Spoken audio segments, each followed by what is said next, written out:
Welcome to this class on investment in a context of expansion modernization. This is the final part of our module on investment analysis. Differently from the rest of our classes, today we will deal with the situation whereas a company is already existing. So if we consider whatever organization, a company or an institution which is already installed and alive, as we will see, we have to consider the state of the existing assets and liabilities of the organization itself, which enable us to make additional considerations to the ones we have already done if we consider a general investment project. As we will see, the outline is quite rich. The first step is the analysis of the context related to this expansion modernization. Secondly, we will deal with the methods of analysis. So we will recall some already known notions about investment analysis, and we will consider them in new projects to be added to existing entities. NPV, net present value, and IRR, internal rate of return, applications for such projects. Finally, we will deal with the framework for financial analysis of expansion modernization. Similarly to the other classes, we will start from general considerations which will enable the description of the context where those kind of methods are going to be applied, and we will end this class with the consideration of the possible scenarios that could be depicted in a general framework of expansion modernization investments. So let's start with the analysis of the context related. When it comes to the context that we can take in consideration for such initiatives, the first item is related to the fact that those investment projects are carried out by existing companies. So as we were saying in the beginning, we must deal with already established manufacturing capacity, for example. We have to deal with the fact that we already have at our own disposal some machinery and equipment.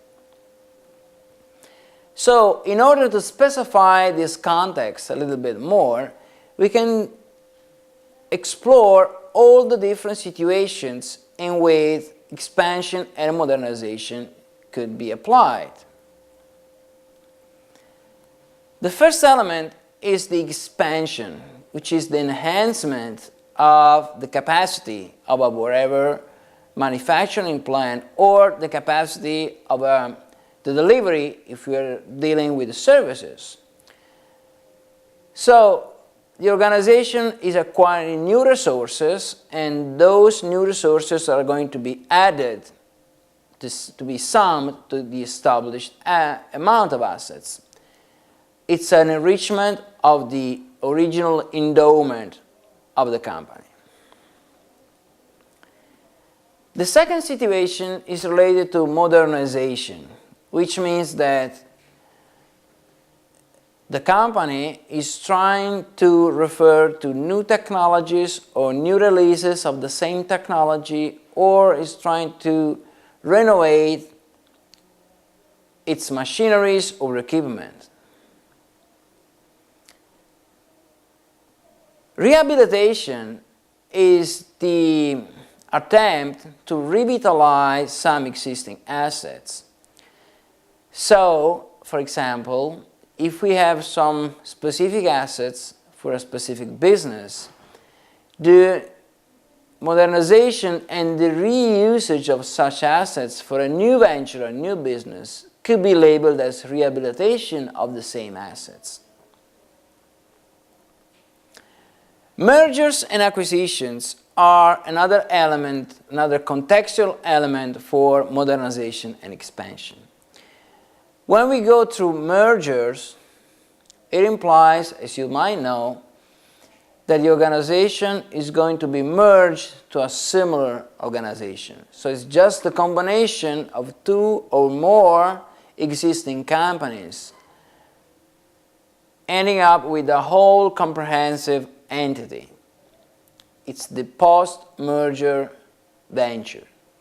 When it comes to acquisitions, instead, it's generally a bigger company acquiring a smaller entity.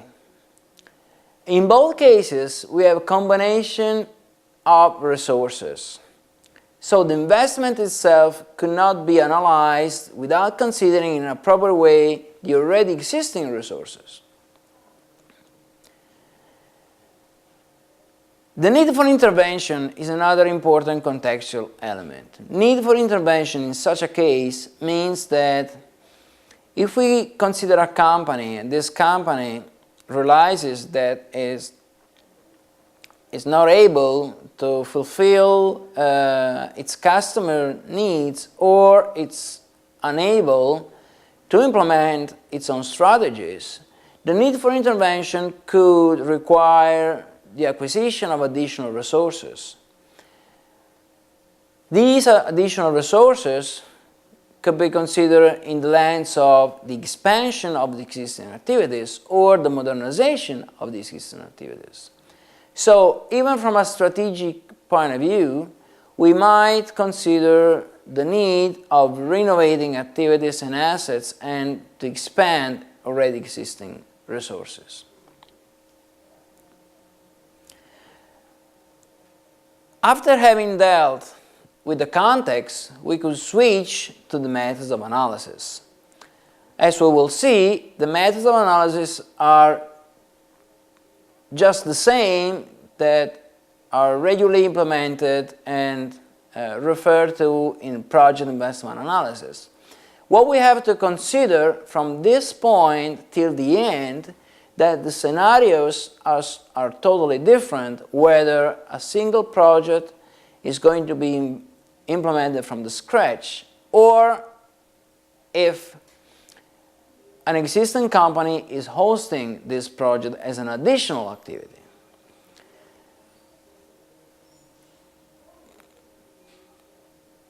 When it comes to the methods of analysis, it's very important to state that the starting balance is the very first part of the analysis itself.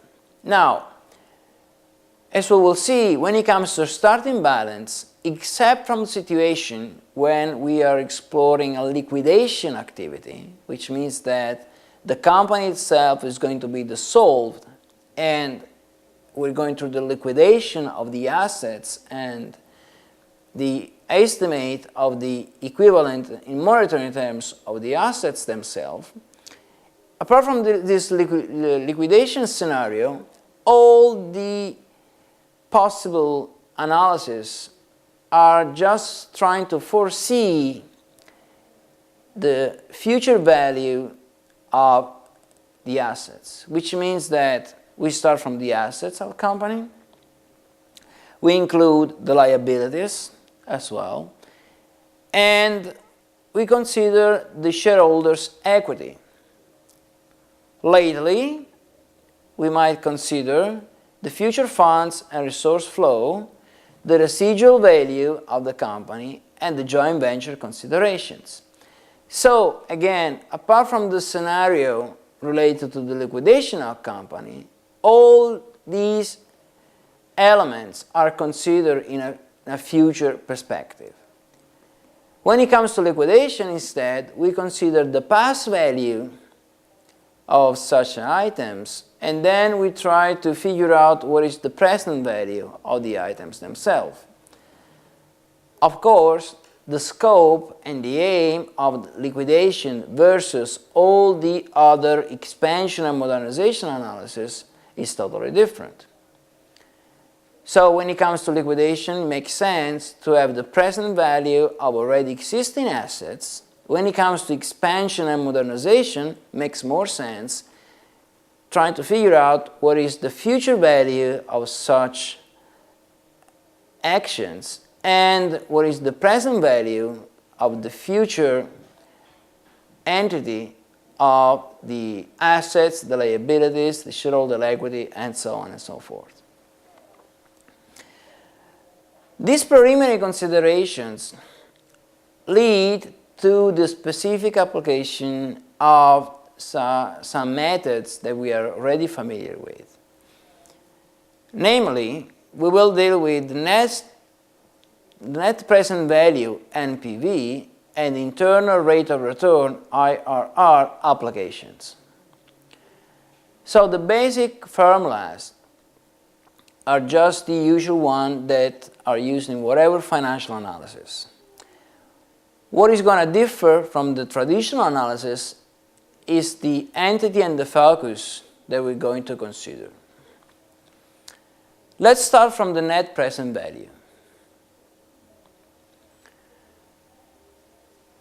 If we consider the net present value, we have to deal with the present value of assets, the equity, which is put into place, and the total investment as well. So namely, we might deal with the equity, E, with the enterprise plus project, EP, and the project on a self-standing basis. So, dealing with expansion and modernization, as we were saying in the beginning, implies that we have to consider the enterprise value and the project value as well. Whereas in the traditional financial analysis of project investment, we can just refer to the project itself. In such a context, we have to consider the possible links, the possible synergies, or the possible detrimental effect given to the interaction between the project and the existing companies. So the value of the project on one hand and the value of the enterprise on the other hand. If we refer to the net present value, NPV, we might state that the net present value of the enterprise plus project, so NPV EP, equals to the sum of the two net present values, namely the net present value of the enterprise plus the net present value of the project itself. Now, this sum enables the consideration that if the cash flows generated by the project are positive and the resource flows that the project is considering both as contribution to the project as an outflow from the project, if this net present value is positive, the net present value of the sum of the enterprise plus the project is larger than just the net present value of the enterprise, because this is a sum. What is very important to consider is that the discount rate and the cost opportunity, which is taken in consideration for the calculation of both the net present value of the enterprise and the net present value of the project, might differ. So, namely, when it comes to the net present value of the enterprise, the cost opportunity is considered mainly from the shareholder perspectives. So if we have equity as main mean of funding of the enterprise itself, we should walk in the shareholder's shoes in order to assess the cost opportunity, in order to estimate the discount rate to consider for the calculation of such net present value. When it comes to the net present value of the project, we instead might consider another perspective. So during the past classes, we have considered the fact that if we have an investment project, we might have different actors, investors, financiers, and so on. So each actor or the main contributing actor might have a different perception of cost opportunity. That's why the discount rate which is considered in the NPV of E and the one which is considered in the NPV of P might be different, because we have different discount rates related to different costs, opportunities, seen from different actors. Similarly, the project value of the enterprise after the project is going to be incremented by the project value of the project itself.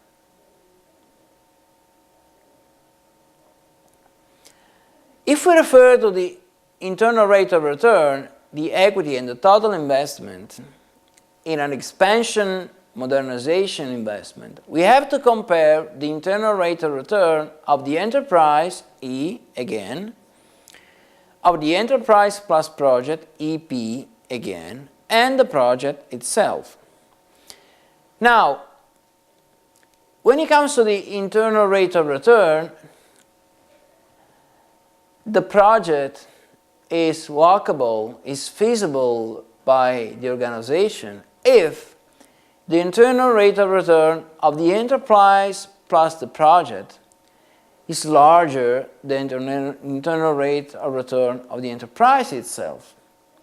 And in such a situation, it's not surprising that the internal rate of the project on a self-standing basis could be higher of the one from the sum of the enterprise plus the project itself. So at the end of the day, the company could decide to proceed with investment if the internal rate of return of the sum of the enterprise plus the project is larger than the one of the enterprise on a self-standing basis, which means at the end that the investment itself is creating new value for the organization. Together with these methods of analysis, we might observe some signals coming both from the enterprise and from the external environment, as we've seen. So, forewarning signals could refer to the loss of the market share. If the market is shrinking, the investment of expansion is becoming more risky. If the sector competition is increasing the same way, an expansion or modernization of our endowment could be risky. Technological obsolescence is another issue. If we're investing in technology with a high rate of innovation, our investment could be risky in the sense that by the time we are investing and transforming intentions into actions, the technology we're installing could be already old. So our competitors could be more advanced on a technological basis. More, declining technical efficiency, which means that we're investing in a situation whereas our efficiency is decreasing. If efficiency is decreasing, it's very difficult to obtain superior returns from new investments. Third, declining profitability. Again, similarly, profit is made by the difference by revenues and costs. If in one of both of those items we have an element of reduction or increasing in costs, it's particularly dangerous to invest in expansion and modernization of the company itself. Decrease in shareholder value, it's another important forewarning signal for the company. So if we assess the risk related to the investment and the discount rates that we're going to observe or the internal rate of return we're taking in consideration as a benchmark, if we ignore these forewarning signals, could be extremely dangerous for the company to proceed through such an investment. We have some analysis and some methods of analysis. We have some specific methods for modernization as well. So if we refer to the technological improvement, when it comes to technology, the aim to improving our technological endowment could be translated into practice in order of quality of our manufacturing processes, for example, and or our final products, the yield, which is the expected return from the investment in machinery and equipment, which is the equivalent of productivity or the return in terms of productivity from the investment itself. The cost, that might be lowered down if technology is higher with the same exact expected outcome, and or the value of the final products or of our manufacturing processes. So when improvement is related to technology, these are the four elements that could grant the company higher expected returns. Additionally, we might have capacity addition, which is technically called expansion.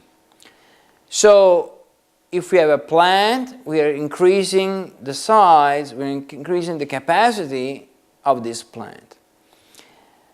Bigger size could lead to economies of scale, which means that finally and eventually we might exploit lower average costs since our plant is bigger and it's possible to distribute a bigger amount of cost on an even bigger amount of quantity. Second, increase market reach. So if we add capacity to our plant, for example, we might realize both the objective of exploiting economies of scale in a more effective way and or be able to produce, manufacture, and deliver a higher quantity of products.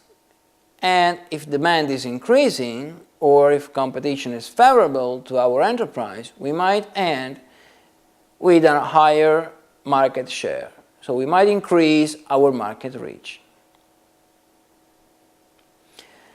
Diversification is another method for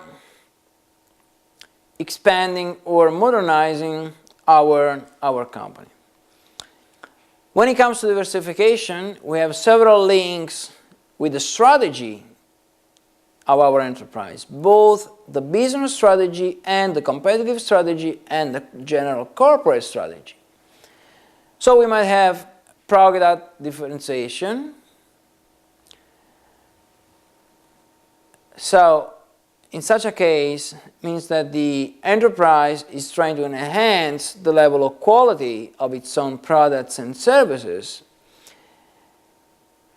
which eventually could lead to the possibility to sell those products and services at a higher price on the market. We might have backward and forward integration. So if we consider the company's value chain, we might embed in our value chain the value chain of one of our supplier, for example, which leads to the backward integration, or we might embed in our value chain our client's value chain, which constitutes of a forward integration, or both of them. In such a case, we might have a complete integration, or a roughly complete integration. On the other hand, of product differentiation, we might end with cost advantages as well. So if you consider just one business as the simplest case we might deal with, instead of product differentiation, we might go through the cost advantages. So we might be able to exploit economies of scale, economies of scope, economies of experience, and lower down our production costs, and eventually have a more consistent and less costly cost structure. The last of our implementation methods, it's about rehabilitation, which is restructuring, disinvestment, merger, addition of more productive assets. So, in such a case, as you can see, we have different alternatives for the enterprise for adding new resources to the established endowment of resources. So, through restructuring, we have sell-off of some activities and the acquisition of some other activities. Same with disinvestment, we have the rationalization of the value chain with the spin-off of some activities or with the sale of some activities. Through merger, as we've seen already, we have a company which is becoming a new whole entity with another company or with more companies, as well as with the addition of more productive assets. We might be able, as we were mentioning, to enter into a new industry or to expand our activities in new sectors. All those modernization methods have very important implications. So when it comes to implications, we have market implications, possible effects on the market share, technological implications. So we might have a modernization of technology and or the expansion of our technology portfolio or the diversification of our technology portfolio. We expect to have an improvement in our financial performance.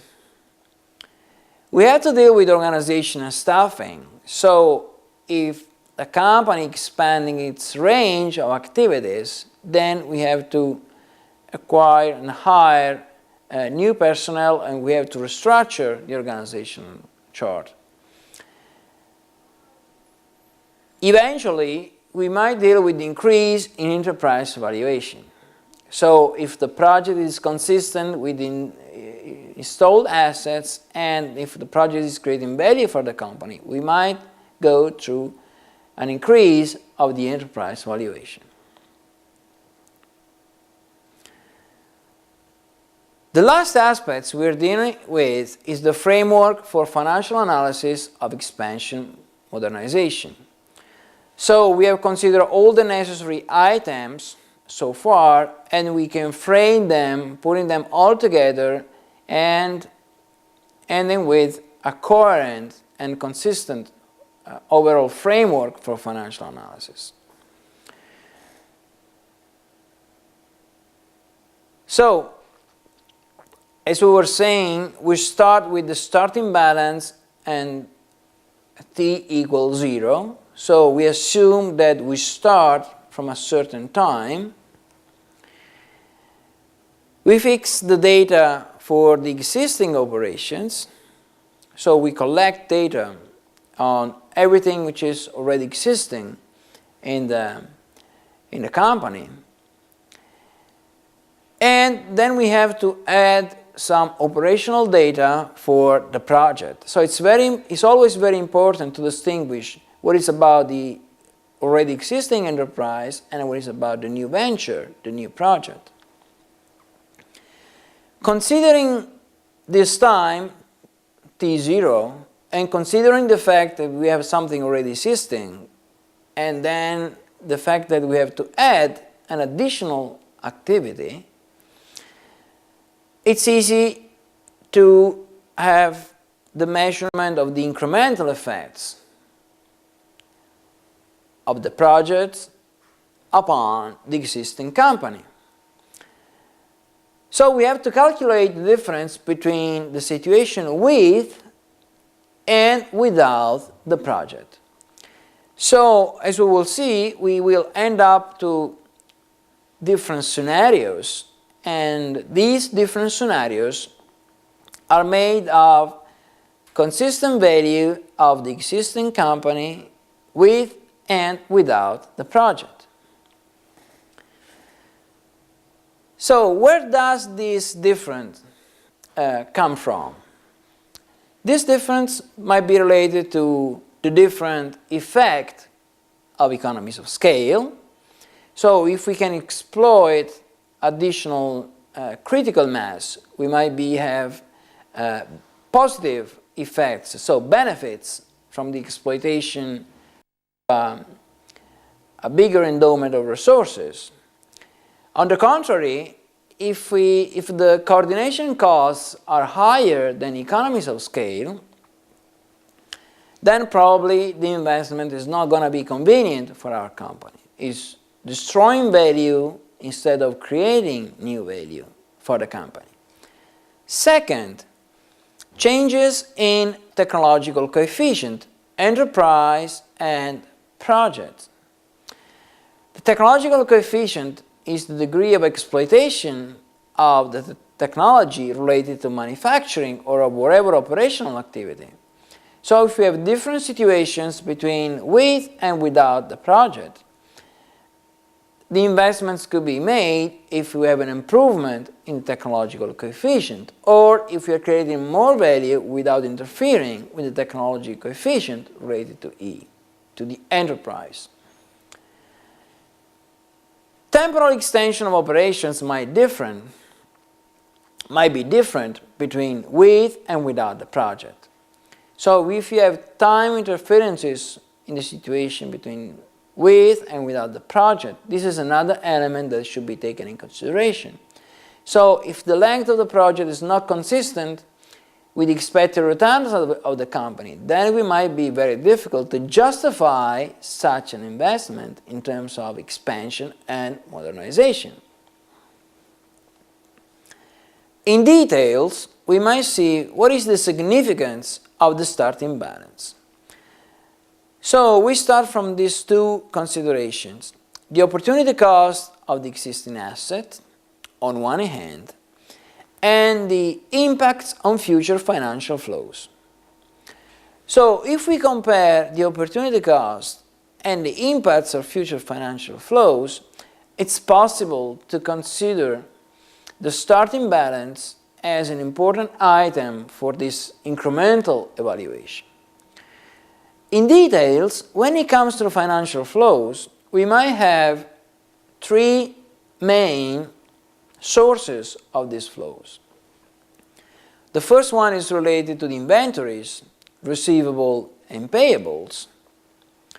The second one is related to the depreciation of assets.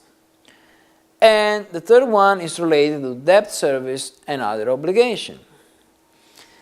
So again, in comparing the two situations with and without the project, we might deal with all these different aspects in a separate way. If we consider the valuation of existing assets, we might have consistently the liquidation value, the value in alternative application, and the present value method for operating entity. So the liquidation value as we were saying, it's the value estimated today of assets that we have already acquired in the past.